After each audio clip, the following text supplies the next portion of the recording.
Good morning, ladies and gentlemen. Welcome to the Britannia Industries Limited Q1 FY22 earnings conference call. As a reminder, all participant lines will be in the listen-only mode, and there will be an opportunity for you to ask questions after the presentation concludes. Should you need assistance during the conference call, please signal an operator by pressing star then 0 on your touch-tone phone.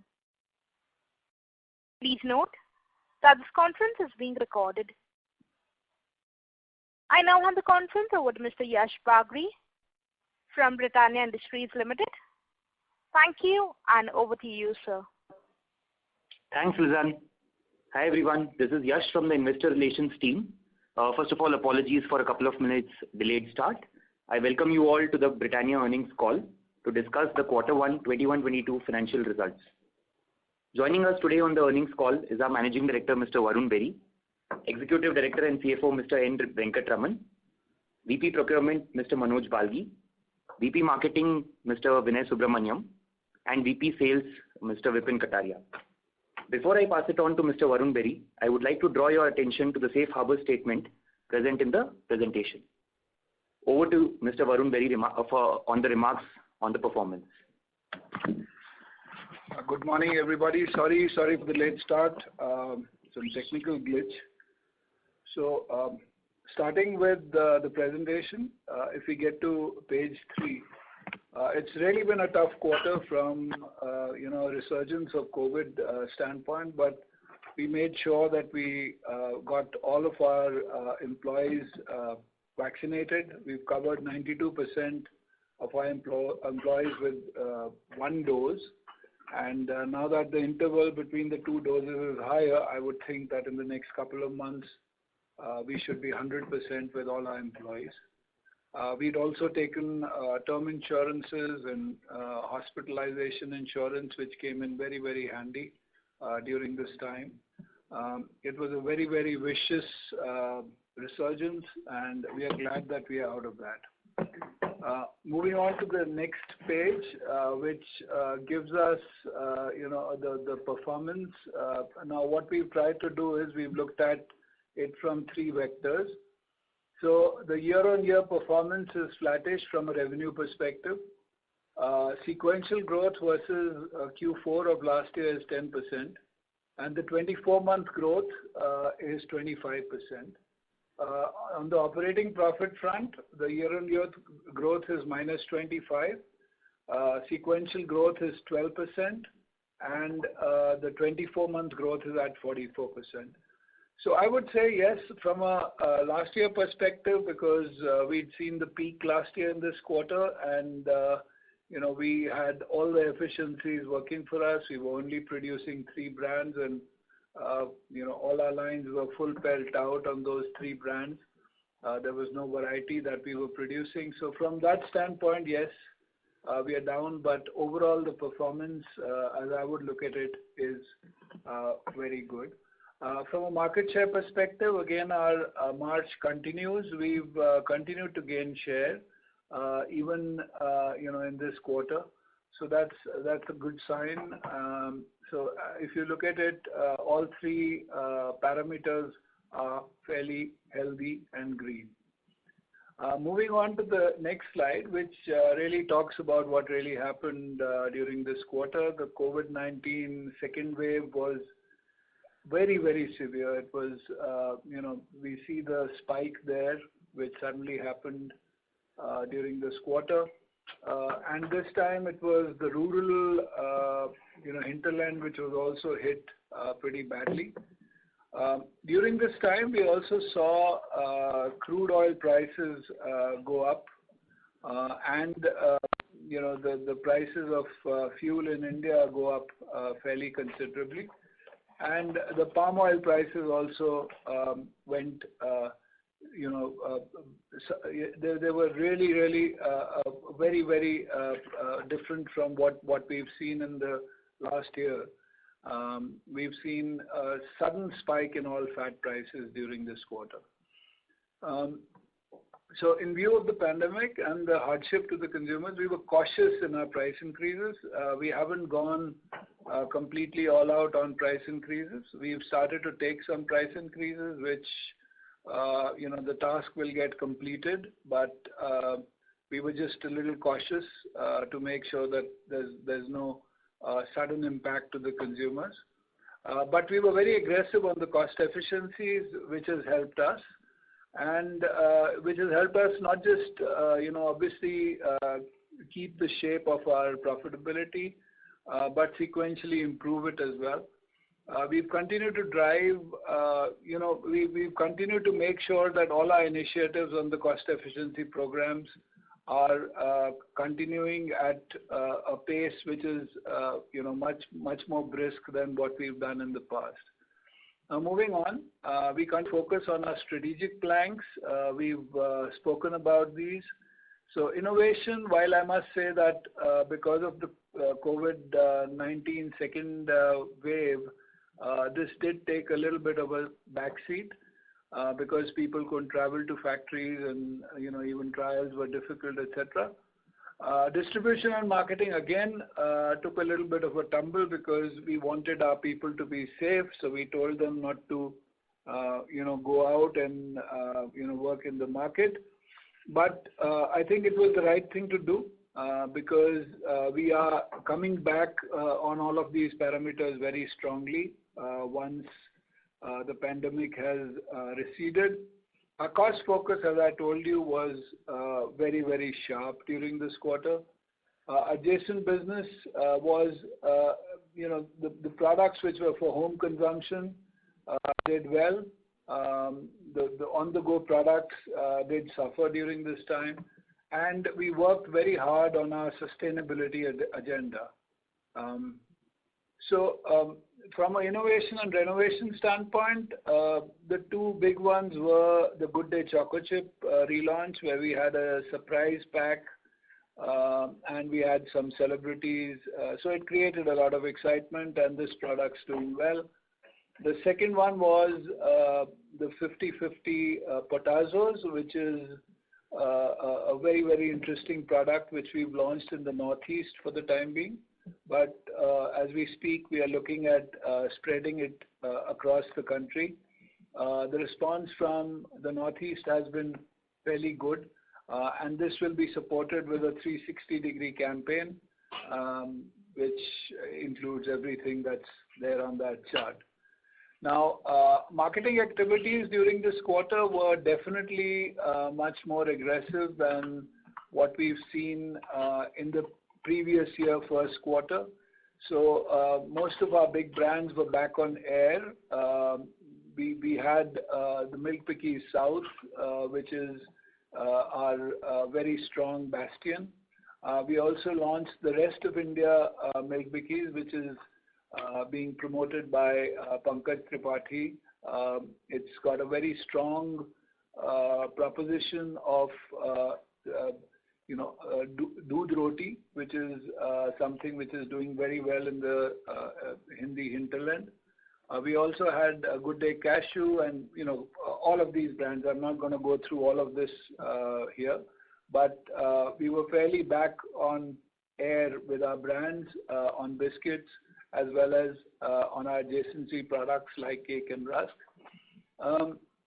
This was the report card for the last quarter. So if you were to look at direct reach, in March we were at 23.7 lakh outlets. We did take a tumble in June, but as we speak, we are getting back to our base.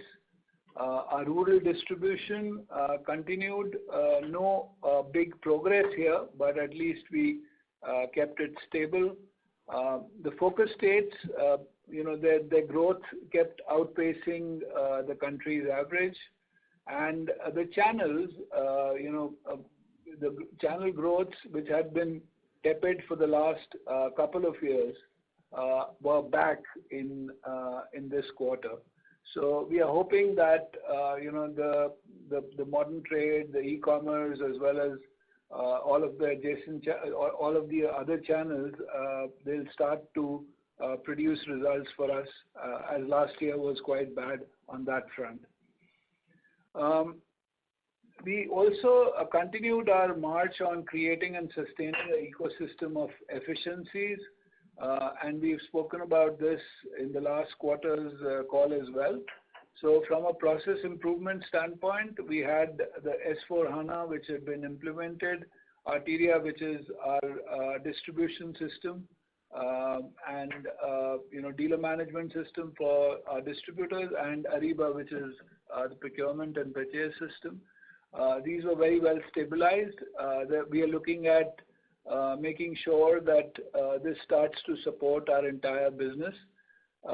We've also got the continuous replenishment system working now, and our sales for the month are fairly stable. We used to have a surge towards the end of the month earlier, but now we are trying to make sure that it's linear throughout the month. We had a better inventory management system whereby we were able to reduce inventories at the distributors by almost 25%, which helps them in times like this. And from a financial efficiency standpoint, we continued to do what we've done in the past, which was wastage reduction, market returns, as well as from the factory, whatever wastages are there, we kept reducing those. And supply chain efficiencies, while they were not exactly the same as last year, same quarter, because last year was just with 3 brands, etc. But it continued to be very, very good in the factories as well as in the depots. The adjacent business, we had international, we had a export container availability issue, but we managed. We did see a little bit of a setback because of that. Sailings were delayed for our products. We have done a complete distribution system revamp in Middle East, which is going to have a long-term positive impact on our business. Nepal continued to grow in double digits, and Nepal's been a very good story for us. We continue to gain share as well as we continue to surge as far as revenues and profits are concerned. In the home consumption category, as I said, we fared very well. While on the go was impacted, we launched flat wafers and the rolls plant, which is going to get commercialized very soon. It's in our Tamil Nadu factory. So we will start producing from that factory in the next couple of months. And our milk collection is above 50,000 a day now as we gear up for the back end for dairy. On a sustainability front, we worked on the 4 factors, which is people, growth, governance, and resources. And our ESG agenda is pretty much on stream. We will be publishing our report, ESG report, in August this year. And our team has been working very hard to make sure that we work on this to provide very, very clear insight into whatever Britannia is doing on this front. So I won't drain this chart, but the details are all there for you to see, and you will soon see the ESG report as well. Now coming to the financials. This is our revenue, chart. So if you were to look at this, our revenues for Q1 were at 3,352 crores, which was about a 1% lower than what they were in Q1 of the last year. Right, but sequentially we were better than what we've been in the last 2 quarters, Q3 and Q4. So while we were flat on growth versus last year, the 24-month growth was 25%. On the cost and profitability front, we So flour was fairly in control. In fact, there was a little bit of a deflation as far as flour prices were concerned. Sugar was flattish.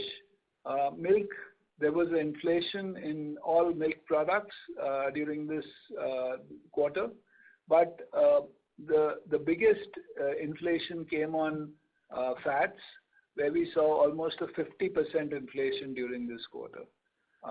And that did take the overall basket of commodities towards inflationary, trend, which we haven't seen for some time. Next slide. On operating profits, we did better than what we did in Q4. So from 14.9%, we went up to 15.1% this quarter. And even if you were to compare it with Q4 of 1920, we were sequentially better. Obviously, the tall towers that you see in Q1 and Q2 were because of the surge that we saw in our top line, as well as the efficiencies that we got during these quarters because of all of the stuff that we were doing by prioritizing our brands, etc. But if you look at it from a 24-month growth perspective, again, a very solid 44% growth on operating profit as well. So these are the key financial lines. This is the consolidated report. So net sales, there are these three numbers that I've been talking about: sequential growth, year-on-year growth, and 24-month growth. They're all there for you to see. And if you were to look at the bottom table, profit from operations at 15.1%, profit before tax at 15.8%, and profit after tax at 11.6%. So that really is our report card for the quarter. Very happy to answer any questions that you may have. Thank you. Ladies and gentlemen, we will now begin with the question and answer session. Anyone wishing to ask a question may please press star and 1 on your touchtone telephone. If you wish to remove yourself from the question queue, you may press star and 2. Participants are requested to use handsets for asking a question.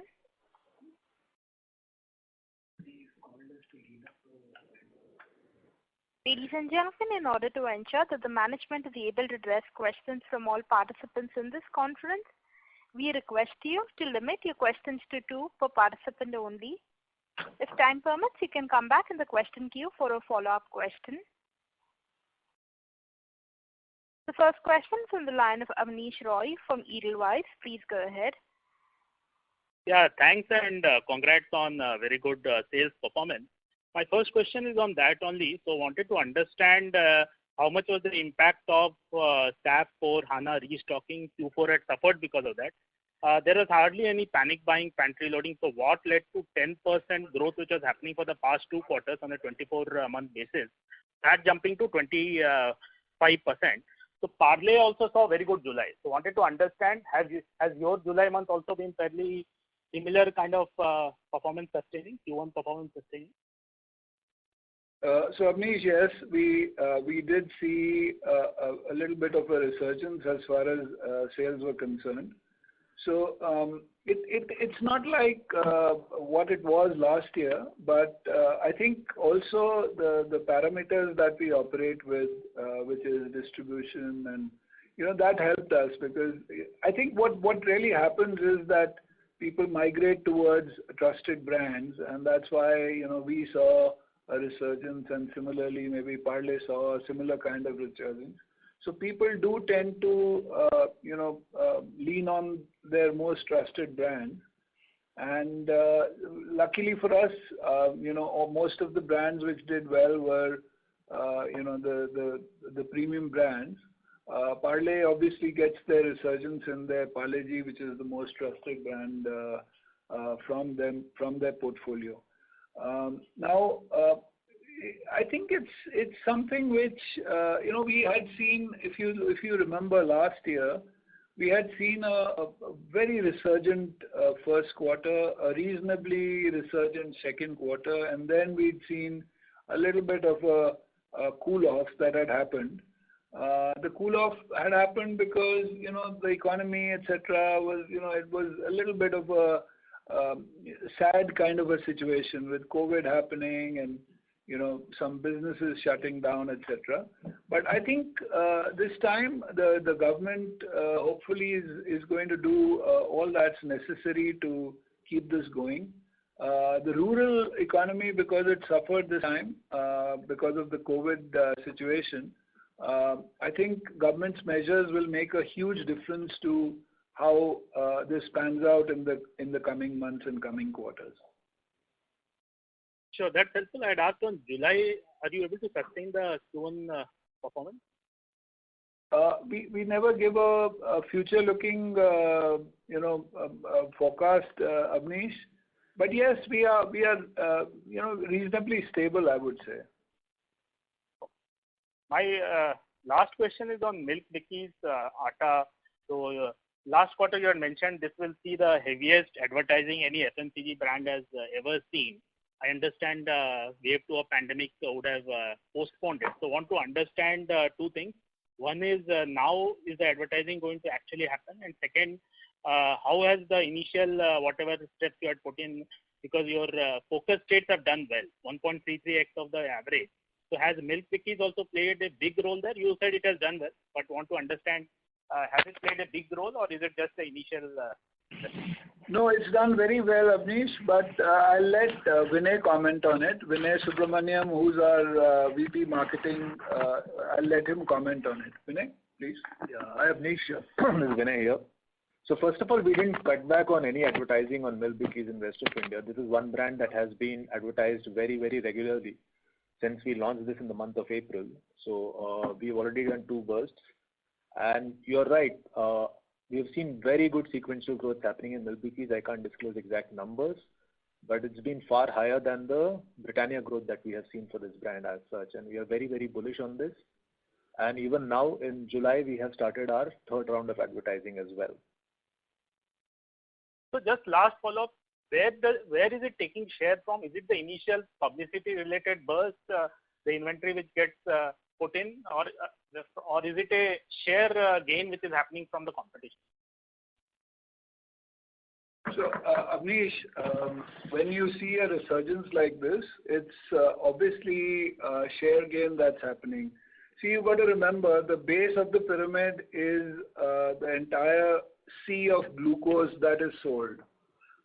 From that perspective, it will be a very small shift, but overall, yes, it's upgrading consumers from the value products to a product which has a very strong proposition for the Hindi belt. And the objective really is not to grow 60-70%, but at some stage take this to a 150-200% kind of growth in these states. So that really is what we are looking at. Thank you. The next question is on the line of Aditya Soman from Goldman Sachs. Please go ahead. Hi, good morning, Varun and team. First question, in terms of your operations, are all your salespeople back on the beat, and even the rest of the operations, any sort of interruption that you're still seeing? And the second question was on new launches. So you talked about wafers, but can you just give us what else is in the pipeline, let's say over the next 6 to 12 months? Right. So yes, our operations are fully on stream. This resurgence did not see any disruption to our supply chain. That was the good part. So our supply chain, our factories, etc., continued to perform the way they were performing. We did see a huge, upset on our front end because people couldn't go to the market, and being a very, very intense distribution house with, supervision with our distributor, salesmen, etc., being a very important part of what we do, it did upset that part of the business. But now that's coming back reasonably strongly. Now we hear that there's some amount of resurgence again in a few states. So we are going to be very careful. We are not going to let our employees come in harm's way as far as the COVID infection is concerned. But I would say we are 90% there as far as the front end is concerned now. So now the thing is that during this time there were trials, etc. There were lots of products that we planned to launch. There were lots of health and wellness products that we planned to launch, and we were not able to take trials, etc., because our people couldn't travel to the factories, and it was becoming difficult to get to the tea without our people being there. Remotely, it was becoming a little difficult. But this quarter, we've told you, Potazos is one product which is a very interesting product. We are now looking at wafer sticks, which will be launched soon. We've also got Milk Bikki Classics, which is going back to what Milk Bikki used to look like, and Vinay, that's already in the market, isn't it? That's going into market now. That's going into market now. And we've got some other NutriChoice products which are also coming up in a few months. Thanks, Varun. And in terms of price points, again, these would be spread across all your price points, or are you targeting a specific price point? With Milk Bikis, I'm assuming it's probably towards the more affordable side, but overall? See, affordable price points can always be created. It's just how much grammage are you putting in it. And, in a market like India, you'll always need a 10 rupee or a 20 rupee price point even for your premium products. So we will continue to do that. But these products mostly are in the premium range. Even Milk Bikki Classics is a reasonably premium product. Thank you. The next question is from the line of Vivek Maheshwari from Jefferies. Please go ahead. Hi, good morning, Varun and team. Two questions. First, on the margins. So when I look at your gross margins, these are like multi-quarter low. And if I look at your operating EBITDA margins, let's say F18, 19, 20, you did about 15 to 16% at operating EBITDA margin level. Now, this quarter is going back to historic levels. So how do you think about margins in the medium term, given that, you are planning to take up product price hikes, but I'm guessing that, A&P staff costs will also move up. So should we be looking at about 15, 16% what you have historically done? You've got to remember one thing, that when inflation hits you suddenly, there's a little bit of a lag between how you react to it, because in normal times we would have reacted aggressively to inflationary trend and taken our prices up almost immediately. But because of the situation that existed on the ground, there was obviously a little bit of turmoil with consumers as well. So we thought that it will be the right thing to take the pricing gradually. And that's what we are doing. And I would think that, yes, we would get back to, our margins, as they stood and beyond in the coming time. Because a price increase is something that we'll have to, and we've planned it, and, it's all getting rolled out as we speak. Sure. The second thing is, Varun, about the, your ambition of being total foods company. I'm guessing that, you lost a lot of ground in the last few quarters, starting with first wave and then second wave. Can you just elaborate on, how what are the goalposts that you have? How are you going to, get to a total food company ambition? I'm guessing, given the uncertainty or concern around third wave, you would still go slow, the croissant launches and all that. Can you just elaborate on, that part? Thank you. So that's a great question. You're right. So what really has happened really is that a lot of if you look at the adjacency products, a lot of these adjacency products are on the go, and this was not the time to really go helter-skelter after the on-the-go products, because there was no one on the go, right? It was all home consumption, and that did disrupt us, not just from a sales and marketing perspective, but even from trials, etc. So it's very difficult to explain the elaborate process that we follow to make sure that our whatever products we launch, especially the new categories, that we get them to a T. So for example, let me take the example of croissant, right? We put croissant in test market about a year and a half back, right? And we still haven't been able to get it to exactly what the Indian consumer needs, right? So feedback from the market is that today the product is a downside better, appreciated a lot more by the Indian consumer than when we launched it. And that feedback is coming not just from consumers in our research, but even from friends and family. The issue is that we are still not happy with it. We still have to do, we have to do some more trials. And when we do trials, we've got trials that we do in factories in Greece, which is where our partner is. And we also do some trials in India, and we finally research them through consumers. So the cycle of this, especially for new products, is very elaborate. So this probably will culminate in the next 6 months, where we'll have the final product and we'll roll it out. And that's what's happened because of disruption, not just in India, but in Greece and, everywhere else. And, even raw materials, cocoa, the specific cocoa that we wanted, we couldn't get because of the supply chain issues, coming into India, etc. So all that has disrupted it.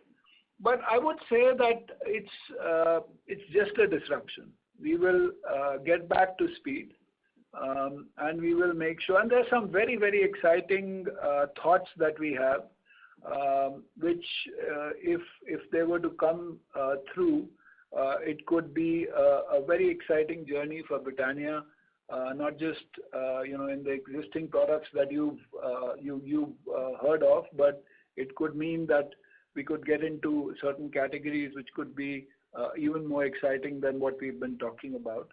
So I think it's just a disruption, and we'll come back to speed very quickly. Completely understand. Wish you all the best, Varun and team. Thanks. Thank you. Thank you. The next question is in the line of Alok from Ambit Capital. Please go ahead. Yeah, hi. Congratulations on a good performance. My question was also on the adjacent categories. So firstly, I wanted to check, would you be at some point in time looking to disclose the revenue proportion coming from adjacent categories?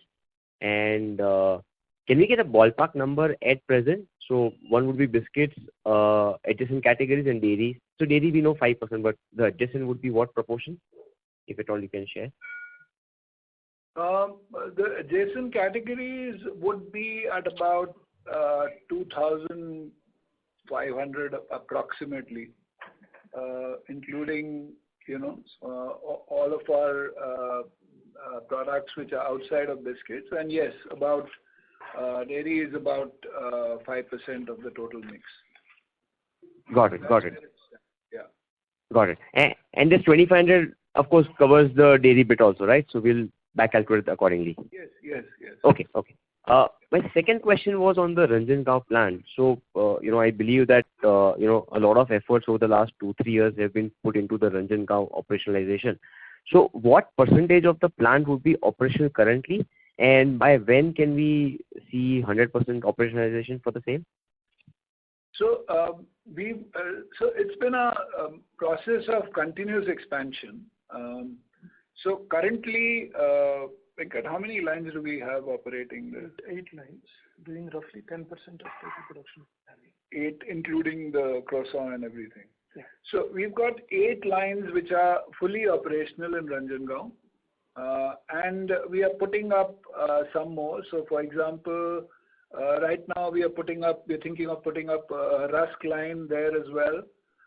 We're probably going to put up a few more biscuit lines, but it gives us 10% of our total production, from one factory. We are also in the process of putting up a dairy facility, which should be ready by next year. So I would say second quarter next year. Our dairy facility should be ready, and that's going to be, a facility to really see. The building is coming up as we speak. We would actually welcome you guys once the COVID scenario gets over. We would like to welcome you and show you our plant. We are very proud of what we've been able to create. That would be really great. Just a follow-up to that, because you say Ranjangaon would also have dairy lines. I'm assuming the asset turn overall would be not more than possibly 4 to 5 times in that plant. Venkat? Asset terms of 4 to 5 times. Now they ask very difficult questions. Only the CFO can answer. So basically what I was trying to get at is that once the Ranjangaon is operationalized, what percent of revenues in the adjacent categories will come from Ranjangaon versus the biscuit? Yeah, no, adjacent category we will still have to work out. We have not thought about it on those lines currently. As we speak today, like Varun mentioned, this factory, the investment that we have done so far is about 650 crores and is currently generating a revenue of about 1200 crore. Yeah. Okay. And some of the lines are not fully utilized currently. We have put up few lines very recently. There's a Little Hearts line that we have put up, which is yet to be fully used, etc. And some of the cake lines are also not being fully utilized currently. So possibly once these get fully utilized, you will have a turnover of about 15 to 1600 crores on the current investments. Okay. That's it. Yeah. Other thing to remember is that the Maharashtra government has been kind enough to give us 110% incentive. So 110% of our investment in that plant is coming back to us in terms of our tax benefits. Right, Varun. Thank you very much, and look forward to visiting the plant once situation normalizes. Thank you and good luck. Thank you.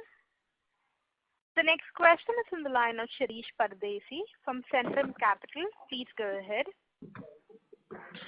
Hi Varun, hi Venkat. Good morning and thanks for the opportunity. Indeed, I was very amazed that you have beaten my estimates. Anyway, so to ask the question on slide 15, we have shown the growth quarter 1 26%, quarter 2 11%, quarter 3 6%, quarter 4 8%, and now we have -1. Would you talk about something? How do you see going forward? And maybe if you can spend a minute on how the category is behaving, whether the premiumization or the lower end of the pyramid is growing faster or value for money is still ruling the market. So Shirish, in today's times, nobody can forecast what's going to happen tomorrow. Really, it's impossible. We do our plans, we redo our plans, we do strategic plans, but everything is dependent on how things pan out, as we operate. So very difficult to say, but just to answer your question on the premiumization versus value, etc. See, we don't have much value in our portfolio, right? We don't sell value products, so even if there's a resurgence, it's a very small percentage of our portfolio. All our resurgence is coming in products which are premium products, right? I would think that on an overall market construct basis, there is a little bit of a resurgence in value. Luckily for us, we are very small in that category, and hence our resurgence is in our premium products only, and actually the belly of the market, which is the Maris and all of that, milk bikis, Mari, that's where we are seeing our resurgence. So hopefully we'll keep it that way because we don't plan to make a very big pitch for the value portfolio because the margins there with the current inflation are single digit, and I don't want to be growing 30%, 40% in a category which doesn't give me the kind of margins that I'm looking for. So, Varun, just follow up on that.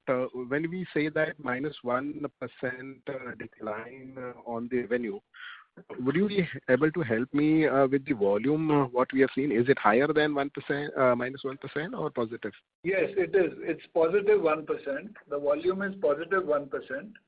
And the reason for that really is that last year we were only selling 3 brands and no value at all because we didn't have capacity for value. This year we've got a mix which also has a bit of value. Hence, while the volumes are positive, the revenues are actually both are reasonably flattish. Okay. My second question, if you can spend a minute or two, you did mention in the beginning that Middle East you have done the entire revamp. What exactly we have done, and if you can spend a minute on Nepal, how it is shaping and what is the number in terms of revenue volume, something you can give quantitative detail on Nepal business?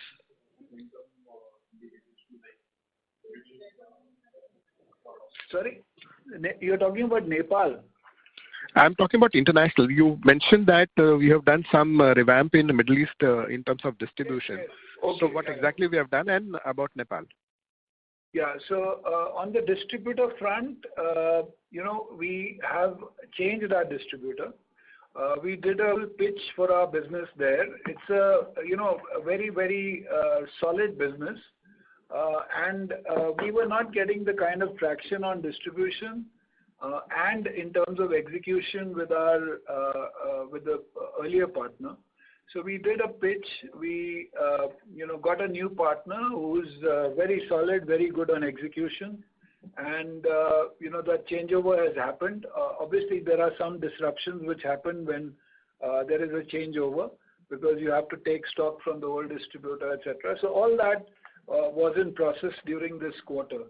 But as we go forward, this is going to be a very, very positive move for our Middle East business. As far as Nepal is concerned, it's as I told you, we'd become market leaders, but that's not our only ambition. Our ambition really is to make it into a fairly large and a dominant business. So we are seeing a 26% increase in our revenues there, despite lockdowns and all of that. So we are hoping that whatever we'd envisioned for Nepal will come true as we go forward. Does that answer your question? Thank you very much, and all the best to you. Thank you. Thank you. The next question is from the line of Avi Mehta from Macquarie Group. Please go ahead. Hi, Varun and team. Thanks a lot for this opportunity. I just wanted to understand the medium-term margin better. Now, this year we have moved, last year we moved almost to 19-20% odd levels. This year, obviously, near term, I understand the pricing impact, which will, you will kind of take calibrated price increase.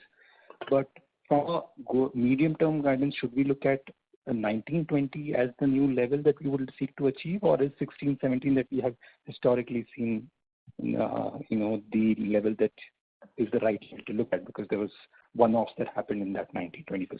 Thank you. So we are in the process of continuous improvement, but not continuous improvement over last year's margins, because those were exceptional margins because of all the efficiencies, etc. But yes, continuous improvement over historical margins is what we would look to achieve. Perfect, sir. Perfect. And so the second bit was from a pricing element, why you have taken lesser interventions in this quarter. Has that in any sense reduced the gap between us and the other players, or was that gap maintained? Gap in what sense? Are you saying that others have taken price and we haven't? Yes, sir. Is there a relative price? No. We as the market leaders, we are always the first to take price increases.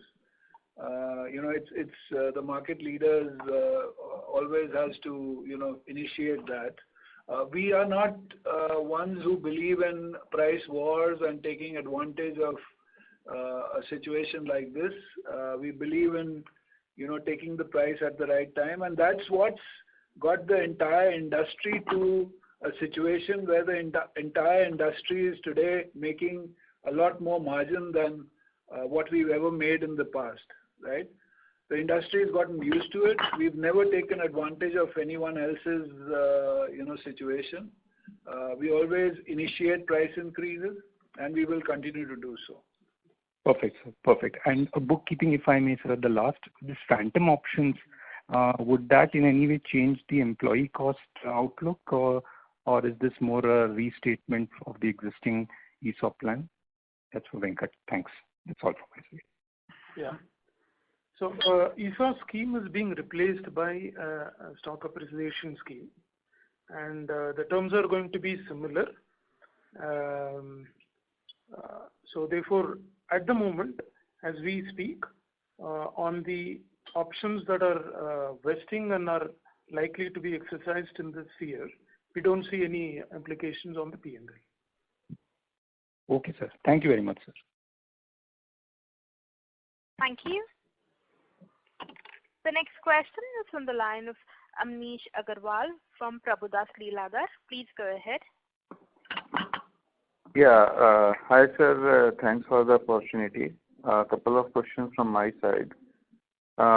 First being that, as you said, that the inflation number has been pretty high. So what has been the absolute inflation number during the quarter, and do you believe that this number has, we have almost gone through the peak of the same? And the second is, can you guide us through that due to this pandemic now, any change in the capex number which has happened? And thirdly, what is the total amount of ICDs which are currently present in their two group companies? Thanks. So the inflation is north of 6-7% as we stand versus last year. And if you were to take the fuel prices, etc., which hits our supply chain, that will be another 1 or 2%. So it's a very high inflation number that we are currently sitting on, and I think in a situation like this, it just necessitates cost efficiencies can never take care of this kind of inflation. 2-3% we usually can take care of, but this necessitates price increases, and that's why we moved forward with that. What was your second question? Sorry. Yeah, second question was on capex and then on the ICDs. So capex, we know the projects that we are working on. So we've got new plants. We've got the expansion of our Khurda plant. Thereafter, we've got a new plant in Tamil Nadu because we're running short on capacity in Tamil Nadu. And in the north, we've with the resurgence that we have in the Hindi belt, it necessitates a plant in UP. So we've already bought the land in UP, which is in Barabanki, about 30 kilometers from Lucknow, and we will start to execute on that plant as well. We've got a very good incentive from the UP government, So we will start. So those are the projects, and of course our Ranjangaon expansion, which includes the dairy plant. So approximately 130, 140 crores is our capex for this year, right? Which includes. No. As of now, it's 130. Yeah. So at this point in time, we've got about 130 crores of capex. But with all these projects coming through, it depends on how quickly we want to execute this and how the demand situation necessitates expansion. So that's where we are at. On ICDs, we are much below what we've been in the past. So we stand at about 470 crores currently. Okay, so this 470 crores is to group companies or overall? This is to the two group companies. Okay, and any change since 31st of March? Yes, it's substantially below. So as of March, it was 790, and as of 30th June, it is at 470. Okay, sir. Thanks a lot. Yes. Thank you. The next question is on the line of Chanchal Khandelwal from Aditya Birla Capital. Please go ahead. Hi, good morning everyone. Thanks Varun for the opportunity. Firstly, congrats on good set of numbers on a relative basis. Secondly, Varun, on the one question on the management bandwidth. As you are looking to scale the organization in last 6 months, we have seen a couple of guys leave the team. The good part is they join different companies as CEO, which shows that management capability. But what are you doing to retain the company when you are on the path to have a greater food company and have a greater food ambition? So if you can touch upon this. Yeah. So if there's someone leaving to be the CEO of a large public company, it's always a privilege to have that to happen.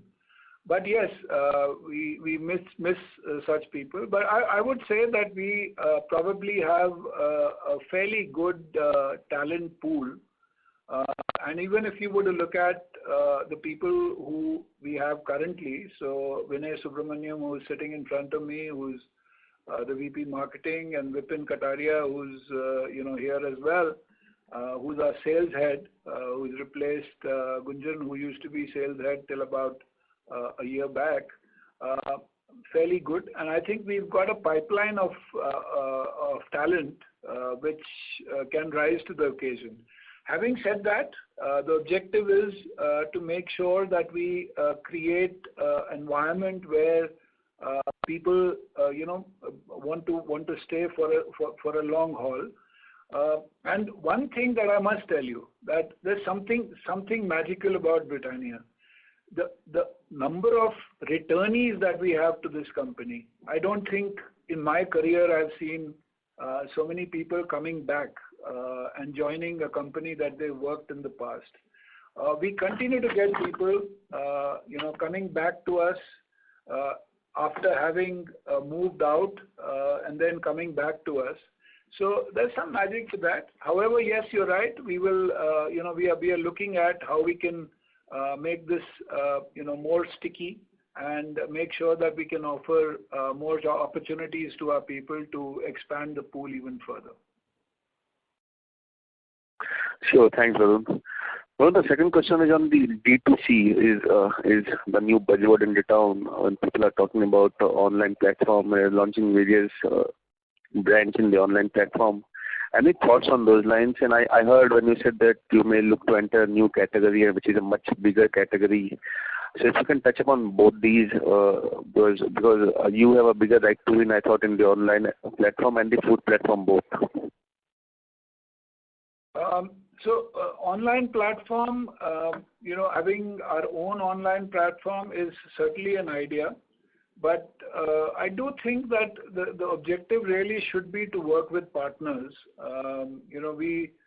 there are a lot of e-commerce players, and we are trying to. So if you look at our e-commerce trajectory, it's been really good. We used to be 0.4, 0.5% of total sales coming out of e-commerce, and that's moved north of 2%. However, it's only 2%, right? With our kind of products, I think that should be at least in the range of 5%. And we are looking at all measures to see how we can, take that up further. I think that really is the trick. It's the best thing to do is to work with people who are experts at that, and creating a joint business which is worthwhile for them and us as well. This is not saying that we will not look at our own B2C at some stage. Of course, we will evaluate that. But at this point in time, I think we need to perfect it with our partners, and that's what we are looking forward to. Thank you. The next question is from the line of Kunal Vora from BNP Paribas. Please go ahead. Yeah, thanks for the opportunity, Varun and team. Can you help us understand the price hikes and the impact better? Our checks indicate a good amount of price hike or grammage cut was taken in the value segment, 4-5 rupee pack of Parle G and Tiger almost a month back. So what is the quantum of price hike you've taken and you're looking to take, and would it be enough to offset the 7-8% inflation which you talked about? Yes, obviously over a period of time, we would want to offset the entire inflation that we are seeing today.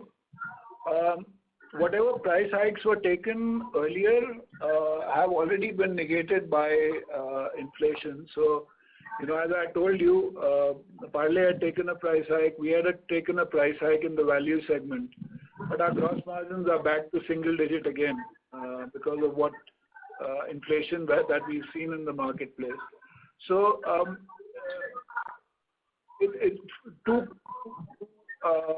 points here. One is price hike is necessitated, and we will, go through in the next 3 months or so from our standpoint. Second is there is no substitute for price hike when the inflation is so high, and we will have to look at it.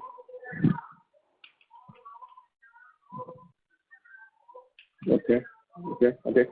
And second and last question, any thoughts on the PLI benefits on food processing, and what kind of benefits you would expect from it over the next few years?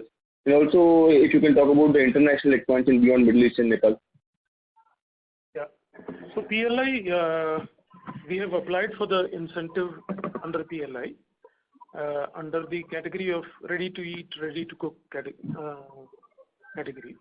The incentive that companies are eligible for is about 10% of the incremental sale.